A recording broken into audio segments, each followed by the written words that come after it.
ಚಿಂದಿ ಉಡಾಯಿಸೋ ಖಾರ ಬಣ್ಣ ರುಚಿಯನ್ನು ನೀಡುತ್ತದೆ. ಮೆಣಸಿನ ಪುಡಿ ಚಿಂದಿ ಉಡಾಯಿಸೋ ಖಾರ ಬಣ್ಣ ರುಚಿ.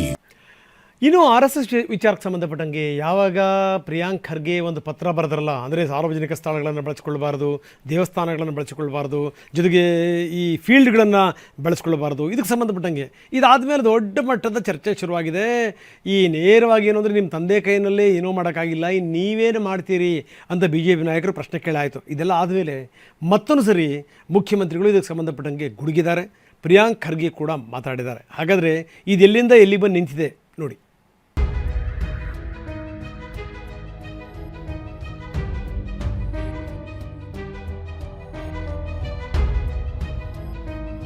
ಸರ್ಕಾರಿ ಮೈದಾನ, ಸರ್ಕಾರಿ ಶಾಲೆ, ಸರ್ಕಾರಿ ಜಾಗಗಳಲ್ಲಿ RSS ಚಟುವಟಿಕೆಗೆ ಅವಕಾಶ ಕೊಡಬಾರದು ಅಂತ ಸಚಿವ ಪ್ರಿಯಾಂಕ್ ಖರ್ಗೆ ಸಿಎಂಗೆ ಪತ್ರ ಬರೆದಿದ್ರು. ಇದೇ ಪತ್ರ ರಾಜ್ಯದಲ್ಲಿ ದೊಡ್ಡ ರಾಜಕೀಯ ಸಂಘರ್ಷ ಸೃಷ್ಟಿಸಿದೆ. ಪ್ರಿಯಾಂಕ್ ಖರ್ಗೆ ಪತ್ರವನ್ನ ಸಿಎಂ ಸಿದ್ದರಾಮಯ್ಯ ದೃಢೀಕರಿಸಿದ್ದಾರೆ. RSS ನವರು ಸರ್ಕಾರಿ ಜಾಗಗಳನ್ನ ಬಳಸ್ಬೇಕಾದ್ರೆ ನಾನು ಚೀಫ್ ಸೆಕ್ರೆಟರಿಗೆ ಪರಿಶೀಲನೆ ಮಾಡಿ ತಮಿಳುನಾಡಿನಲ್ಲಿ ಏನ್ ಮಾಡಿದ್ದಾರೆ ನೋಡಿ ಅಂತ ಹೇಳಿದ್ದೀನಿ. ಸಚಿವ ಪ್ರಿಯಾಂಕ್ ಖರ್ಗೆ ಅವರಂತೂ ಬಿಜೆಪಿ ವಿರುದ್ಧ ಬೆಂಕಿಯುಗಳಿದ್ದಾರೆ. ನೆಹರು, ಇಂದಿರಾ ಗಾಂಧಿ ನಿಮ್ಮಪ್ಪನಿಂದಲೇ ಆಗಿಲ್ಲ ಅಂತ ಕಮಲ ಪಡೆ ನಾಯಕರು ಕೌಂಟರ್ ಕೊಟ್ರು. ನೋಡಿ, ಬಿಜೆಪಿ ಪಾರ್ಟಿ ಏನಿದೆ RSS ಕೈಗೊಂಬೆ. RSS ತೆಗೆದ್ಬಿಟ್ರೆ ಬಿಜೆಪಿನೇ ಇಲ್ಲ.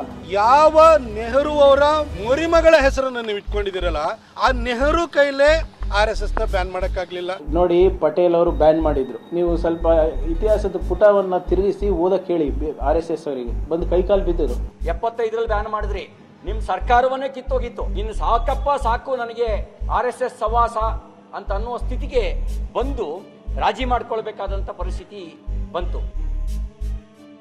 ಪ್ರಿಯಾಂಕ್, ಅಶೋಕ್, ಲಾರ್ಡ್ ಮಧ್ಯೆ ಧಮ್ ಲಡಾಯಿ.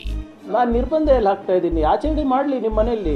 ಜೋಶಿ ಅವರು ಮಕ್ಕಳು ಮೊಮ್ಮಕ್ಕಳು ಎಲ್ಲರೂ ಬಂದು ಗಣವೇಶದಲ್ಲಿ ಮಾಡ್ಕೊಳ್ಳಿ ಆಚರಣೆ, ಯಾರು ಬೇಡ ಅಂದಿದ್ದಾರೆ. ನಾನೇ ಓದ್ತೀನಪ್ಪ, ಬಂದು ಅದೇನ್ ಮಾಡ್ತಾನೆ ಮಾಡು ಅಂತ ಹೇಳಿ, ಬಾ ದಮ್ಮಿದ್ರೆ ಬಂದು ನನ್ನ ಅರೆಸ್ಟ್ ಮಾಡಕ್ ಹೇಳಿ. ಜನನೇ ಮಾಡ್ತಾರ್ರಿ, ಸ್ವಲ್ಪ ತಡ್ಕೊಳ್ರಿ.